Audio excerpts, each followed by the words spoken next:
Hello guys, welcome back to DX Anime. நான் host பேசுறேன். இப்போ ரீசெண்டா ரிலீஸ் ஆன ஒரு சில அனிமே அப்டேட்ஸ் பத்தி தான் இந்த வீடியோல பார்க்க போறோம். வீடியோ செம்ம இன்ட்ரஸ்டிங்கா இருக்கும், ஸ்கிப் பண்ணாம பாருங்க. ஆல்ரைட் கைஸ், வளவள நம்ம செம்ம வீடியோக்குள்ள போயிடலாமா?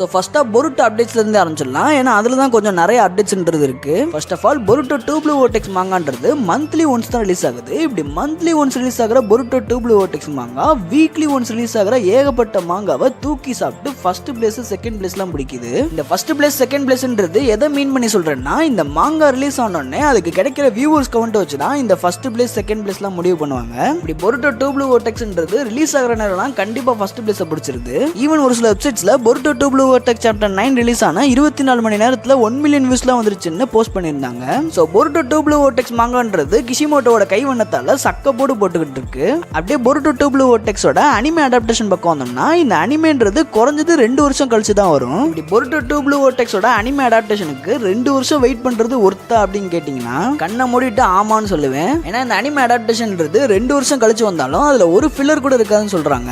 இது போக ஒன் பீஸ் மாங்காவோட அனிமே அடாப்டேஷன்றது வீக்லி ஒன்ஸ் தொடர்ந்து ரிலீஸ் ஆகுது இல்லையா? அதே மாதிரி பொருட்டோ டூ ப்ளூ ஓடெக்ஸோட அனிமே அடாப்டேஷன்றது வீக்லி ஒன்ஸ் ரிலீஸ் பண்ணாம சீசனல் வைஸ் ரிலீஸ் பண்ண போறாங்க. கிட்டத்தட்ட ஜுஜுட்சு கைசன் மாதிரி தான். ஜுஜுட்சு கைசன் ஒரு சீசனை தொடர்ந்து ரிலீஸ் பண்ணிட்டு அதுக்கப்புறம் ஒரு சின்ன பிரேக் எடுத்துட்டு மறுபடியும் இன்னொரு சீசன் ரிலீஸ் பண்றாங்க இல்லையா? அதே மாதிரி பொருட்டோ டூ ப்ளூ ஓடெக்ஸையும் பண்ண போறதா சொல்லியிருக்காங்க.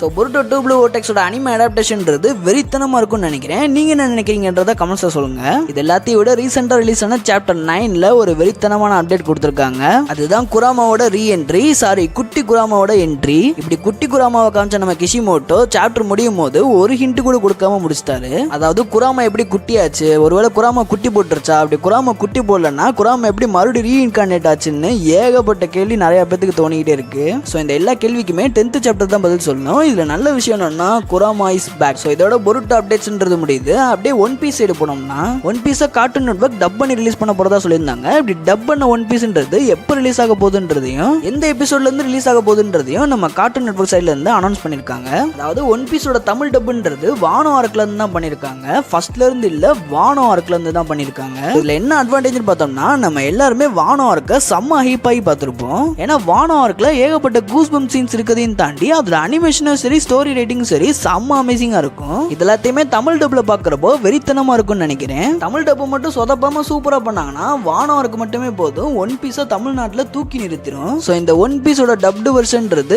மே மாசம் 5ஆம் தேதியில இருந்து ரிலீஸ் ஆக போகுது. வாரம் ஞாயிற்றுக்கிழமை மத்தியானம் 1 மணில இருந்து நீங்க இந்த ஒன் பீஸோட தமிழ் டப்பை பார்க்கலாம். குறைஞ்சது வாரம் 4 எபிசோடாச்சும் ரிலீஸ் பண்ணுவாங்க. ஸோ மறக்காம எல்லாருமே ஒன் பீஸோட தமிழ் டப்பை பார்க்க ட்ரை பண்ணுங்க. இதோட ஒன் பீஸோட அப்டேட்ஸ்ன்றது முடியுது. ஸோ அப்படியே அடுத்ததா ஜுஜுட்சு கைசன் பக்கம் வந்தோம்னா, ரீசெண்டா ரிலீஸ் ஆன ஜுஜுட்சு கைசனோட மாங்கால நம்ம யூஜிக்கும் சுக்குனாவுக்கும் ஒரு மிகப்பெரிய கனெக்ஷனை கொடுத்துருக்காங்க.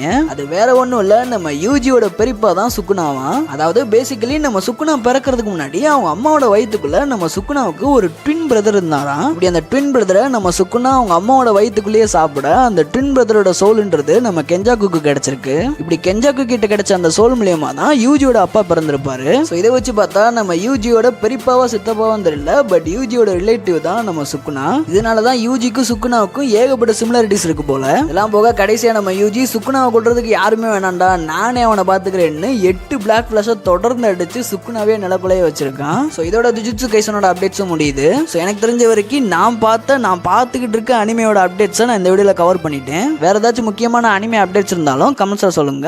ஆல்ரைட் கைஸ், வீடியோ பிடிச்சிருந்தா வீடியோக்கு ஒரு லைக் பண்ணிருங்க. இந்த வீடியோ பிடிச்சிருந்தா DXD அனிமே சேனலில் போகிற எல்லா வீடியோ பிடிக்கும். ஸோ மறக்காம செக் பண்ணி பாருங்க. இதே மாதிரி இன்னொரு அமேசிங்கான வீடியோவில் பார்க்கலாம். Until then, bye from DXD Anime.